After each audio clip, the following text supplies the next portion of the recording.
그 우리나라 최전방에서 군 복무를 하던 젊은 장교가 있었습니다. 이 젊은 장교가 보니까 이제 청년들이 군대에서 입대해가지고 하는 말들이 군대란 시간을 죽이는 곳이다. 그러니까 이런 말들을 이제 자꾸 듣게 되는 겁니다. 그래서 이 젊은 장교가 그 현실이 너무 안타까워가지고 어떻게 하면은 우리 이 젊은이들이 군 생활을 알차고 의미 있게 보낼 수 있도록 도울 수 있을까? 그러다가 이제 이 청년이 떠올린 게 우육과학 대학이었습니다. 이 우육과학 대학이 왜 이름이 그러냐 하니까 이제 이 청년이 이제 사회 각 분야의 전문가들에게 이제 편지를 보내가지고 우리 군인들을 좀 도와달라, 젊은 군인들에게 힘과 도움을 달라. 그래서 이제 이런 편지를 보내가지고 강의도 듣게 하고 또 이제 이런 것들을 애를 쓰는데 왜 이름이 우육과학 대학인가 하니까 그 편지를 이제 군대에서 주는 우유를 마시고 그것을 다 말려가지고 펼쳐서 거기다가 깨알 같은 정성의 편지를 써서 보내서 그래서 이름을 우육과학 대학이라고 그렇게 지었다는 겁니다.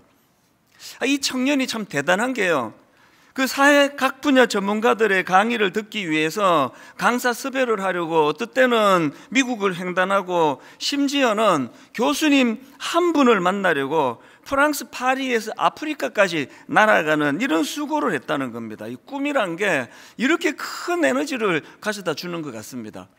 그래서 제가 이 청년이 굉장히 제 마음에 인상이 독특해서 이제 강의를 들어보려고 이리저리 검색하다 보니까 이분의 강의가 있더라고요. 그 강의의 내용을 들으면서 마음이 굉장히 좋았습니다. 왜냐하니까 자기가 왜 이런 일들을 계획하고 생각했느냐 하니까 자기가 다니던 그 기독교 학교예요. 거기에서 세상을 섬기라는 그 영향을 받아가지고 자기 주어진 자리에서 이런 선한 일을 하고 싶었다, 그런 여지로 강의하는 것을 듣고 제 마음이 참 기뻤는데요. 왜냐하니까 예수님께서 우리 성도님들을 향해서, 저를 향해서 너희는 세상의 소금이 되라, 세상의 빛이 되라. 그래서 이 소금처럼 세상의 부패를 막아주는 그런 역할을 할 뿐만 아니라 너무나 이 살맛 나지 않는 세상에서 그 소금이 가진 그 맛의 기능을 보세요. 그 참 음식이 별로 맛이 없었는데 소금을 조금만 이렇게 잘 뿌려주면은 금방 이게 맛깔나는 그런 음식으로 바뀌는 것처럼 우리가 그런 존재가 되기를 원하시는데 이 젊은 예수 믿는 이 청년이 바로 이런 선한 영향력을 행사하는 그런 삶을 살고 있는 게 너무 보기에 좋았기 때문입니다. 제가 왜 말씀을 이렇게 시작하는가 하니까요, 이 선한 영향력을 행사한다는 그 기준을 가지고 오늘 본문 말씀을 보니까 본문에 나오는 이 두 사람이요, 아브라함하고 롯이 너무나 대조적인 겁니다. 여러분이 다 아시다시피 창세기 18장 18절에 아브라함은 강대한 나라가 되고 천하 만민은 그로 말미암아 복을 받게 될 것이다. 이 말씀은 이게 바로 선한 영향력을 행사하게 될 것이다, 그 얘기 아닙니까? 아브라함은 이 하나님의 말씀을 허투루 듣지 않았습니다. 그래서 우리 다 살펴봤지만 소돔이 망하던 그 과정에서 너무나 절박하게, 너무나 절실하게 그렇게 하나님께 매달려 기도하는 그 모습 자체가 이게 선한 영향력을 행사하는 사람들의 모습이라는 겁니다. 저는 이렇게 소돔성을 위해서 참 중보기도 올리는 이 아브라함을 보면서 피터 드루크가 한 말 하나가 생각이 났는데요, 이런 말을 했습니다. 인간으로 태어나 반드시 해야 할 한 가지는 살아있는 동안 누군가의 삶을 변화시키는 것이다. 글쎄 이분이 뭐 크리스찬인지 아닌지는 모르지만 우리 모든 크리스찬들은 이 말씀을 마음에 새겨야 됩니다. 인간으로 태어나 반드시 해야 될 한 가지는 살아있는 동안 누군가의 삶을 변화시키는 것, 이게 바로 선한 영향력 아닙니까? 사실 아브라함과 롯이 이 점에서 굉장히 대조가 되는데요, 하나님께서 롯에게도 똑같은 사명을 부여해 주셨습니다. 지금 망해가는 소돔을 보면서 하나님이 롯에게 어떤 사명을 주셨는가 하니까 오늘 본문 창세기 19장 12절 13절입니다. 그 사람들이 롯에게 이르되 이 외에 내게 속한 자가 또 있느냐? 내 사위나 자녀나 성중에 내게 속한 자들을 다 성 밖으로 이끌어내라. 그들에 대한 부르짖음이 여호와 앞에 크므로 여호와께서 이곳을 멸하시려고 우리를 보내셨나니 우리가 멸하리라. 지금 롯에게 주신 이 절박한 사명, 그들을 빨리 끌어내라. 그래서 이제 롯이 그 말씀을 받들어서 그 다음 14절입니다. 롯이 나가서 그 딸들과 결혼할 사위들에게 말하여 이르기를 여호와께서 이 성을 멸하실 터이니 너희는 일어나 이곳으로 떠나라 하되 그의 사위들은 농담으로 여겼더라. 아니 지금 롯이 너무나 절박한 마음으로 하나님의 말씀을 지금 전하고 있는데 이거 농담으로 여겨버리는 겁니다. 이 농담으로 여겼더라, 이게 원어적인 표현으로 이것을 자세히 보면은 한마디로 말해서 롯의 말을 우습게 여기, 우습게. 물론 이런 반응을 하는 그 사람들이 우선 악한 거죠. 너무나 이 악한 시대에 물들어서 하나님의 말씀을 가볍게 여기는 그들의 잘못도 있지만, 그런데 저는 오늘 본문에서 그 말씀을 전하는 롯에게도 문제가 많다는 생각을 하는 거거든요. 롯은 왜 그런 말에 선한 영향력을 잃어버렸느냐? 우리 지난주 살펴보지 않았습니까? 그 악한 세상에 동화돼 버렸기 때문에, 악한 세상에 물들었기 때문에, 그래서 우리가 하나님의 영향력 아래 있지 않고 악한 세상의 영향력 아래 있으면 영적인 영향력을 잃어버리는 거거든요. 더 비참한 거는 19장 30절부터 나오는 그 타락한 롯의 두 딸의 모습이에요. 차마제가 입에 담기조차 부끄러울 정도로 두 딸이 엄청난 타락한 짓을 저지르는데요. 저는 이런 모습을 보면서 악한 세상에 동화되어 살아가던 아버지 롯의 무기력함, 이 무능력함, 이게 그 딸들을 그렇게 세상에 완전히 동화된 사람으로 만들어버린 요인이었다, 그런 생각을 합니다. 우리 지난 주일날 그 악한 세상에 물들어 있던 롯의 모습을 살펴봤는데요, 19장 8절 기억하실 겁니다. 내게 남자를 가까이 하지 아니한 두 딸이 있노라. 청하건대 내가 그들을 너희에게로 이끌어내리니 너희 눈에 좋을 대로 그들에게 행하고. 여러분, 지금 이런 아버지 밑에서 무슨 건강한 그런 영적인 균형을 가진 자식들이 배출이 되겠냐고요. 지금 이 롯의 가치관을 보세요. 딸들은 이게 자기 소유입니까? 제 마음대로 하는 그런 존재입니까? 그러다가 보니까 두 딸도 그 무능력할 뿐만 아니라 악한 아버지 밑에서 그렇게 자라다 보니까 그 딸들도 비참한 그런 악한 세상에 동화된 사람으로 그렇게 변질되는 거거든요. 저는 이 말씀을 묵상하면서 1차적으로 저 자신이 참 두려웠습니다. 오늘 제가 우리 아들한테, 우리 딸한테 뭐라고 훈계하면은 농담으로 여겨버리는 거예요. 우리 아버지는 맨날 저런 소리 하는 거지 뭐. 여러분, 내가 여러 번 말씀드렸지만요, 여러분들이 자녀들에게 권면하는 내용들을 풀어가지고 책으로 내면 베스트셀러가 될 거예요. 얼마나 주옥 같은 말로 자녀 교육을 합니까? 그런데 문제는 농담으로 여겨버리는 거예요. 접수를 안 시켜줘요. 어떨 때 그런 느낌 받을 때가 있을 겁니다. 열심히 이야기하다가 보니까 보여요. 내 말이 이쪽 귀로 들어가서 막 흐르는 게 보여요. 그 이야기하다가 용기가 꺾여가지고 이거 내가 계속 말해야 되나? 계속 이렇게 흐르는데, 이게 오늘 우리가 가지고 있는 참 가슴 아픈 현실 아닙니까? 주일날이면은 수많은 교회에서 수많은 목사님들이 수많은 말씀들이 지금 선포되고 있는데요, 그 말의 위력이, 그 말씀의 영향력이 잘 지금 드러나지 않는 거예요. 꽤 많은 경우 농담으로 여기더라 이까지는 아니지만 강단에서 전하는 말씀의 능력이, 힘이 옛날 같지가 않은 거거든요. 그래서 제가 이런 말씀이 너무 마음에 두려움이 왔었는데, 그러다 보니까 이렇게 무기력했던 롯을 보면서 저는 사도행전 24장에 나오는 사도 바울이 너무나 위대해 보이는 겁니다. 사도행전 24장 5절입니다. 지금 아나니아라는 사람이 바울을 고소하면서 하는 이야기예요. 우리가 보니 이 사람은 전염병 같은 자라 천하에 흩어진 유대인을 다 소요하게 하는 자요, 나사렛 이단의 우두머리라. 지금 사도 바울을 고소하면서 왜 이 자를 격리시켜야 되는지, 왜 내가 고소할 수밖에 없는지, 이거를 가지고 지금 바울을 비난하려고 하는 말이었는데요, 이게 오늘날 사도 바울에게 최고의 찬사가 된 거예요. 어느 정도 영향력이 있었다고요? 전염병 같은 사람이를, 우리 코로나19를 왜 이렇게 지난 3년 동안 두려워했습니까? 그거 가진 능력이 뭡니까? 그 악한 능력, 그 전파력 아닙니까? 한번 이 중에 뭐 이게 누군지도 모르게 가만히 침투해가지고는 그 악한 그 병을 전염시키는 게 코로나19니까 막 누구를 만나도 부들부들 떨면서 만나는데, 사도 바울이 이런 존재라는 거예요. 누구라도 이 사람을 만나고 나면은 예수를 믿게 되고 예수를 전하는 거기에 능력이 나타난다고 그렇게 얘기하니까, 이게 바울을 비난하려고 한 이 말이 너무나 이게 저는 칭찬처럼, 정말 제가 이런 소리 한 번만 들어봤으면 소원이었겠습니다. 막 누구라도 내가 누구 만난다 그러면은 뭐 그게 좋은 뜻이든 나쁜 뜻이든 긴장하고 막 벌벌 떨고, 안 믿는 사람들은 또 저 인간 만나면 저 또 예수 믿게 될 텐데 그러면서 저를 누가 고소 좀 안 해주나 몰라요. 너무 우리는 지금 무기력한 시대를 사는 거거든요.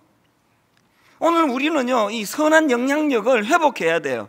말 많이 해가지고 자녀 교육도 가능하겠지만, 그 부모의 말에 선한 영향력이 있어가지고 몇 마디 툭툭 던져주기만 해도 그것이 그 아이 삶의 포석처럼 그렇게 지도를 할 수만 있다면 우리 부모가 뭘 더 바라겠습니까? 이런 의미에서 저와 여러분 모두가 다 이제 롯과 같은 이런 비참한, 뭔 얘기를 진지하게 하는데 뭐 비웃어버리고 뭐 농담으로 여겨버리고, 그래서 제가 오늘 설교 제목을 3번 바꾸었습니다. 그러다가 결국은 내가 설교 제목을 농담으로 여기더라. 너무 강력해서 이제 오늘 저와 여러분이 하나님 앞에서 정말 아버지 내 선한 영향력 행사하고 싶습니다. 기왕에 내가 이 땅을 사는데 그렇게 롯처럼 말에 힘이 없고 영향력이 없는 삶, 너무나 그건 비참하기 때문에, 그래서 우리가 이 선한 영향력을 회복하려면요, 한 몇 가지를 정리해야 되는데, 첫째, 정말 여러분 선한 영향력을 회복하고 싶으세요? 악한 세상에 물들지 말기. 이 악한 세상에 물드시면 안 된다는 겁니다. 저는 롯의 예비 사위들이 롯의 말을 농담으로 여겼더라, 이 말을 묵상하다가 책 한 권이 떠올랐는데요, 설득의 쓸모, 이런 제목의 책이 있습니다. 이 책의 큰 줄거리는 아리스토텔레스가 주장했던 그 사람을 설득하기 위한 3가지 요소, 그게 에토스, 로고스, 파토스, 이 3가지를 가지고 이제 정리를 해놓은 책인데요, 아리스토텔레스가 주장했던 게 바로 이 에토스와 로고스와 파토스의 균형을 이루어야 그 말에 힘이 있고 사람을 잘 설득할 수 있다. 그래서 이제 엑기스 핵심을 말씀을 드리면은, 이 에토스는 한마디로 말하면 말하는 그 사람의 인품, 인격이에요. 누가 말하느냐, 이 에토스, 이게 에토스고요. 그 말하는 자의 성품과 인격이 에토스라면, 로고스는 말의 내용이에요. 논리 있게 그렇게 설득할 수 있는 말의 내용이 필요하다. 제가 이 설교 한 편을 위해 가지고 글쎄요, 뭐 계산하면서 설교 준비를 안 하기 때문에 모르지만 못 잡아도 이 설교 한 편에 30시간 이상은 좋게 들어간다고 생각을 해요. 왜? 잠들기 전까지 생각하니까요. 눈 뜨자마자 하나님 앞에 이거 놓고 기도하니까요. 왜 이렇게 제가 설교 준비에 집중합니까? 로고스예요. 설교가 듣기 좋도록 딱 엑기스를 확 전해야 되기 때문에 어느 부분에서 그 이해가 들어가야 되고, 또 이제 이 자료를 모으면은 또 막 이 배치하는데 시간 엄청 걸립니다. 이거를 앞에 넣었다가 뒤에 넣었다가 또 일부 예배 마치면은 또 막 손살같이 방에 들어가가지고 짧은 시간에 또 생각하는 거예요. 이거 별로 이게 적절치 않다 해서 빼버리고, 그리고 새로 또 뭐를 넣고 또 배치하고, 그러면서 예배 시작하기 1분 전까지 그렇게 집중하는 거거든요. 왜 그렇습니까? 같은 내용이라도 이 로고스 잘 조리 있게 논리적으로 말하는 게 좋습니다. 그래서 예수 믿는 우리는 복음을 전할 때 그 내용, 이 간증과 논증이 굉장히 조리 있게 체계적으로 하는 훈련이 좀 필요합니다. 이게 로고스고요. 마지막 3번째가 파토스는 한마디로 말하면 그런 식으로 논리적인 말로만 가지고는 설득이 어렵다. 그래서 이 파토스는 한마디로 말하면 그 정서적인 부분이에요. 진정성 있게 제가 막 밤새도록 막 그냥 논리정연하게 설교 준비했는데 마음이 하나도 당기지 않은 그냥 그 무미건조하게 드라이하게 설교를 하면은 그 설교는 하나님이 기뻐하지 않으세요. 그러니까 제가 한 주 동안에 저를 관통했던 복음 이야기를 주로 많이 드리는 건 바로 이 파토스 때문이에요. 제가 먼저 그 주의 복음을 경험하고 그 감동이 일어나고 눈물을 흘리고 가슴이 뜨거워지고 이걸 전할 때 여기 힘이 있다는 거예요. 그래서 이제 이 에토스 또 로고스 또 파토스가 중요한데 아리스토텔레스는요 이 세 가지 중에서 맨 앞에 나오는 에토스가 제일 중요하다는 거예요. 한마디로 같은 내용이라도 누가 말하느냐에 따라서 신뢰가 완전히 달라진다는 거예요. 젊을 때는 이 메시지의 내용, 그러니까 이 로고스와 파토스에 막 전념하고 자료 찾고 그렇게 해가지만 제가 나이가 들어가면서 이제 이 누가 전하느냐, 성도님들은 제가 전하는 내용도 내용이지만 저 사람이 강단 아래에서 어떤 삶을 살고 있는 사람인가, 이게 더 중요하다는 걸 너무나 제가 절실히 느끼기 때문에 한 주 내내 그 문제를 놓고 기도하는 거 아닙니까? 사실 저는 오늘 본문에서 이제 그 농담으로 여겼더라 이걸 가지고 굉장히 많이 묵상을 했는데요. 그러다가 오래전에 제가 서울에 있는 기독교로 시작한 대학교인데요. 거기에서 이제 채플로 저를 초대했던 기억이 떠올랐습니다. 학생들 잘못이 전혀 아니기 때문에 학교 이름 말해도 전혀 문제가 없습니다. 제가 그날 받았던 충격은 이걸 말로 다 못하는 거거든요.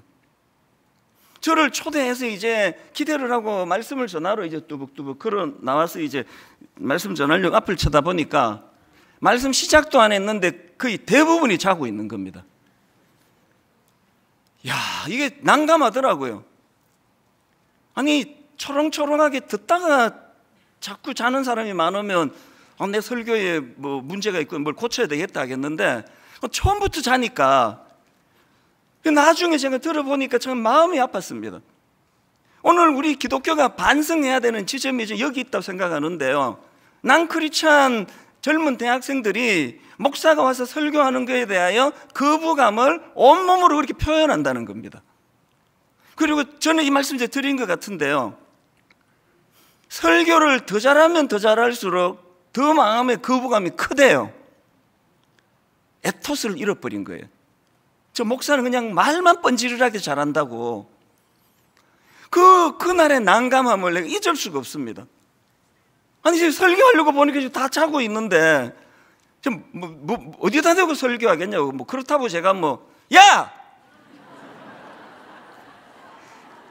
이중적인 효과가 있습니다. 그날을 생생하게 묘사할 뿐 아니라 깜짝 놀라시는 몇 분을 위해서 이 표현이 꼭 필요했습니다. 그렇게 소리를 지를 수도 없는 거고요. 그거를 제가 세 차례에 걸쳐서 그날 설교했던 기억이 나는데 집으로 돌아가면서 정말 마음이 씁쓸했습니다. 오늘 대한민국 젊은이들이 저 같은 목사를 어떤 눈으로 보고 있는가, 이거를 제가 느낄 때, 그래서 저는 요즘에 자주 생각하고 또 이야기해요. 정말 존재가 목회하게 해야 되겠다. 말이 목회하고 말이 설교하고 말이 신방하고 이러니까 이걸로는 신뢰를 받기 어려우니까 정말 하나님, 제 존재가 하나님의 메시지가 되기를 원합니다. 턱없이 부족하지만 이런 절박함이 제 마음에 있는 거, 이게 바로 에토스 아닙니까? 지금 롯이 그 예비 사회들에게 뭐라고 절박하게 말했더니 농담으로 여겨버리고 비웃어버리는 거, 그것은 롯의 존재가 세상에 물들었기 때문이에요. 이거 기억하셔야 됩니다. 우리가 하나님의 영향력 아래 있지 않고 세상의 영향력을 받으면 우리 안에 있는 거룩은 다 사라져버리고 그런 자들에게는 영적인 영향력이 나오지 않는다는 겁니다.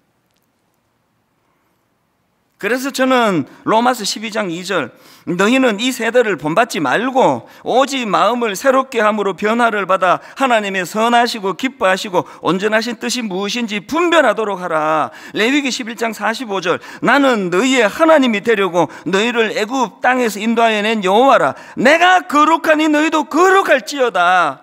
디모데후서 3장에 보면은 말세에 고통하는 때가 이르러, 그래서 양상이 쭉 나오잖아요. 사람들이 자기를 사랑하고 돈을 사랑하고 자랑하고 교만하고 비방하고 부모를 거역하고 감사하지 않고 거룩하지 않고 쭉 나오는 이 말씀 맨 끝에 디모데후서 3장 5절에 이런 결론을 내립니다. 경건의 모양은 있으나 경건의 능력은 부인하니 이 같은 자들에게서 네가 돌아서라. 오늘 여러분 우리 삶이 선한 영향력, 영적인 영향력을 행사하는 인생이 되고 싶다면요, 우리 오늘 이 자신을 돌아보셔야 됩니다. 우리가 지금 이 악한 세상에 물들어가고 있는 거 아닌가? 교회도 지금 세속화돼 가고 있는 거 아닌가? 오늘 우리가 영향력을 회복하려면 교회가 이 거룩을 회복해야 되고, 목사가 말만 가지고 그냥 어디 자료보고 떠들어대는 그런 설교하는 목사가 아니라 저 안에 하나님의 이 거룩하심을 추구하고 거룩하심이 회복된 자가 전하는 메시지에 능력이 나타날 줄로 믿습니다. 저와 여러분 모두가 추구해야 되는 것이고요. 그런가 하면은 두 번째로 우리가 선한 영향력을 회복하려면 자기 문제에게만 집착해 있는, 자기 문제에만 집중해 있는 우리 자신을 떨쳐내야 돼요.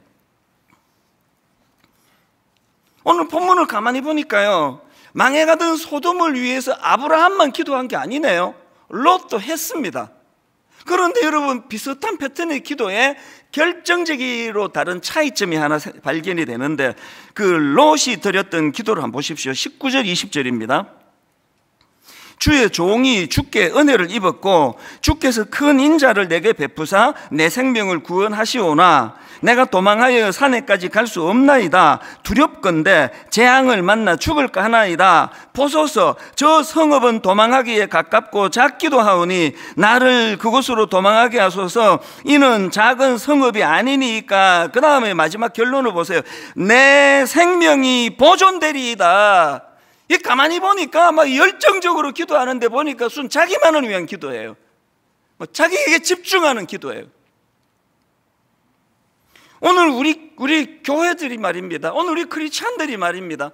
온통 하는 기도라는 건 자기에게만 집중되어 있는 거예요. 내 복 받게 해주세요. 나 잘 살게 해주세요. 아브라함처럼 복을 받아서 그 받은 복으로 그 세상에 영향력 있는 삶을 살으라고 주님이 복을 주시는데 뒤에는 모르겠어요. 그냥 복 달라고요, 복. 왜 나한테는 복을 안 주십니까? 이렇게 자기 자신에게만 집중하고 집착하는 여기에서 선한 영향력을 잃어버린다는 거, 이걸 놓치시면 안 됩니다. 저는 젊을 때요, 고린도후서 5장 17절에만 꽂혀 있었거든요. 그런즉 누구든지 그리스도 안에 있으면 새로운 피조물이라. 보라, 이전 것은 지나갔으니 보라, 새 것이 되었도다. 이게 너무 좋아가지고 난 새 것이 됐다, 난 새로운 사람이다, 이 말씀에만 제가 몰두했는데요, 어느 날 말씀을 묵상하다가 보니까 진짜 하고 싶은 말씀이 18절에 있더라고요. 보라, 새 것이 되었도다. 이 새 것이 된 제가 해야 되는 일이 18절에 나오는데 보십시오. 모든 것이 하나님께로 났으며 그가 그리스도로 말미암아 우리를 자기와 화목하게 하시고, 그 다음에 또 우리에게 무슨 직분을 주셨습니까? 화목하게 하는 직분을 주셨다는 게, 선한 영향력을 주셨다는 겁니다. 이걸 제가 오래 간과했습니다. 그저 난 변화됐다고, 나는 그리스도로 인해서 새로운 생명을 얻었다네, 새로운 피조물이라고, 나 무시하지 말라고. 이 17절에만 집중해 있던 동안에 하나님께서 저에게 맡겨주신 새로운 사명, 화목하게 하는 직분. 누구든지 나를 만나고 나면 이 영향력으로 서로서로 평화가 일어나고 화해가 일어나고 용서가 일어나고, 이런 역할이 우리에게 주어졌다는 거거든요. 오늘 우리는 너무 지금 자기에게만 집중하는 신앙생활을 하다 보니까 이런 말씀이 눈에 들어오지 않는 거거든요. 그리고 또 한 가지요, 선한 영향력은요, 여러분, 선한 영향력은요, 버리는 것에서부터 시작이 됩니다. 놀라운 지도력을 발휘했던 모세를 한번 보시겠습니까? 히브리서 11장 24절부터 26절입니다. 믿음으로 모세는 장성하여 바로의 공주의 아들이라 칭함받기를 거절하고 도리어 하나님의 백성과 함께 고난받기를 잠시 죄악의 낙을 누리는 것보다 더 좋아하고 그리스도를 위하여 받는 수모를 애굽의 모든 보화보다 더 큰 재물로 여겼으니 이는 상 주심을 바라봅니다. 그렇게 모세가 위대한 지도자가 되고 선한 영향력을 행사할 수 있었던 첫 번째 단추가 뭡니까? 그 왕궁에서 바로의 공주가 누릴 수 있는 수많은 기득권들, 이거를 내려놓는 것으로부터 그의 영향력이 시작이 된 거거든요. 분당 우리 교회 뭘 더 내려놔야 될까요?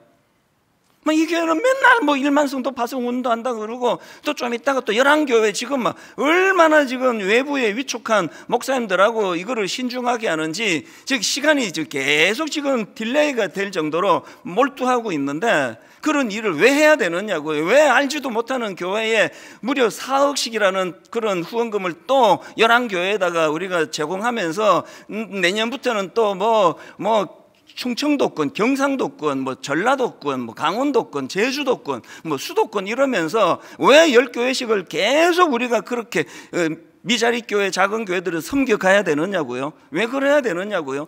그게 교회가 할 일이기 때문이에요. 그렇게 할 때 교회가 선한 영향력이 생겨나기 때문입니다.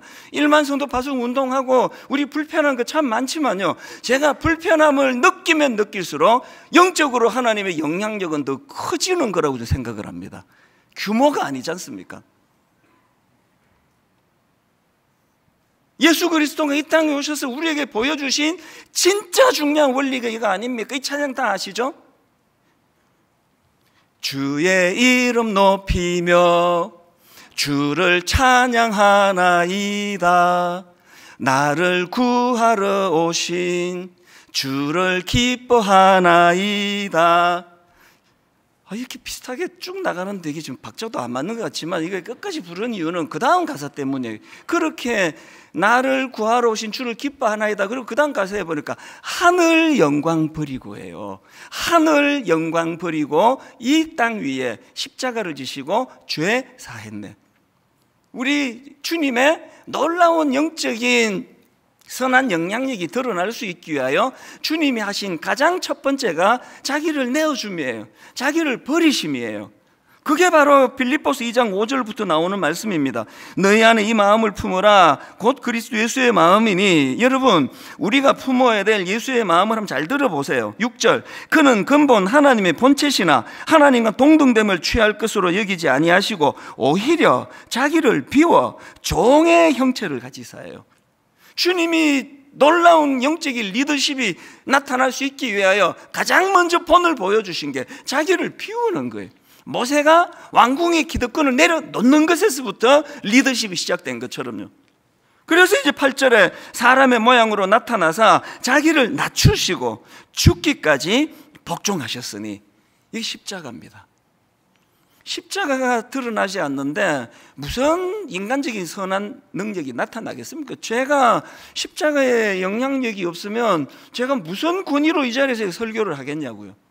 그런데 십자가의 권위는 죽는 건데요, 낮아지는 건데요, 포기하는 건데요, 희생하는 건데요, 왕궁에서 그 아까운 수많은 왕궁에서 누렸던 것들을 다 내려놓는 건데요. 교회가 왜 힘을 잃었는지 모르는 사람이 없으시잖아요. 왜 제가 그 젊은 대학생들 앞에 말씀을 전할 때 말씀도 전하기 목사 온다, 목사 자자, 왜 그런 모습을 보여주는 겁니까? 그들이 보기에 저는 입만 사는 사람이니까, 입으로 다 해결하려고 하니까. 오늘 우리가 선한 영향력을 회복하기 위해서는 진짜 우리 하나님 앞에서 주님의 이 자기를 내려놓으시는 것으로부터 시작하신 이 복음의 원리를, 저는요, 우리 교회에 참 좋은 장로님, 권사님, 집사님 이런 모습을 애써 실천하시는 많은 분들을 제가 너무 존경하는 거거든요. 이게 두 번째라면, 마지막 세 번째로 여러분이 선한 영향력을 회복하려면 공급받아야 돼요. 공급. 누구로부터? 하나님께로부터. 이게 가장 중요한 겁니다. 아브라함에 대하여 하나님이 한번 찬사처럼 보여주신 말씀이 하나 있거든요. 이사야 41장 8절입니다. 아브라함이 진짜 부럽습니다. 보십시오. 그러나 나의 종 너 이스라엘아, 내가 택한 야곱아, 그 다음 보세요. 나의 벗 아브라함의 자손아. 제가 지금 누구에게, 그 젊은 누구에게 제가 이야기를 하면서 내 친구 누구 아들아, 그게 굉장히 힘이 있는 거 아닙니까? 난 너 아버지 친구야, 절친이야. 하나님께서 아브라함을 나의 친구 아브라함, 나의 친구 아브라함의 자손아, 이게 어떻게 이런 놀라운 일이 가능했는가? 아브라함은요, 하나님과 늘 소통하는 거예요. 계속 하나님과 소통하는 거예요. 그리고는 창세기 19장 29절에 하나님이 그 지역의 성을 멸하실 때, 곧 롯이 거주하는 성을 엎으실 때에 하나님이 아브라함을 생각하사. 진짜 기가 막히게 부러운 말씀이에요. 우리가 중보 기도할 때 저 김 집사가 기도하는 거는 내가 기억을 해야지. 지금요, 소돔 사람들이 각성하고 롯이 각성하고 이 문제가 아니에요. 롯이 살 수 있었던 유일한 이유가 있었다면 하나님과 친구처럼 소통했던 아브라함이 기도했기 때문이에요. 여러분, 자녀 살리고 싶으시잖아요. 자녀 살리는데 몰두하기보다 먼저 하나님과 소통하십시오. 하나님과 교제하십시오. 하나님이 여러분을, 쟤는 내 친구야. 친구의 좋은 거가 특히 우리 중고등학교 다닐 때 친구는 비밀이 없잖아요. 모든 이야기를 다 주고받는 그런 관계가 됐을 때 하나님은 여러분의 아들의 행실보다, 여러분의 딸 행실보다 더 중요한 건 여러분의 기도라는 사실입니다. 이게 영향력 아닙니까? 그래서 저는 시편 121편 2절입니다. 내가 산을 향하여 눈을 들리라. 나의 도움이 어디서 올까? 나의 도움은 천지를 지으신 여호와에게서로다. 그래서 누가복음 24장 49절입니다. 볼지어다 내가 내 아버지께서 약속하신 것은 너희에게 보내리니, 그 다음 보세요. 너희는 위로부터 능력으로 입혀질 때까지 이 성에 머물라. 교회의 문제가, 저 같은 목회자의 문제가 안 기다려요. 위로부터 내려지는 능력으로 덧입는 일에 관심이 없는 경우가 많아요. 마음이 급해가지고. 여러분, 뭔가 중요한 일이 있으세요? 마음이 조급합니까? 서둘러 하기를 원하세요? 그거 아시죠? 급할수록 돌아가라고. 여러분, 지금 너무나 바쁘고 급한 지금이야말로 여호와 하나님과 소통할 때예요. 그분께 아뢰을 때예요. 그분과 유무상통할 때예요. 그분에게 아뢰는 겁니다. 그래서 그분이 내 친구 이찬수 목사가 기도한 거를 가지고 내가 니들 살려줄게. 이게 오늘 우리 대한민국을 향한 한국교회의 중요한 사명이라고 생각을 합니다.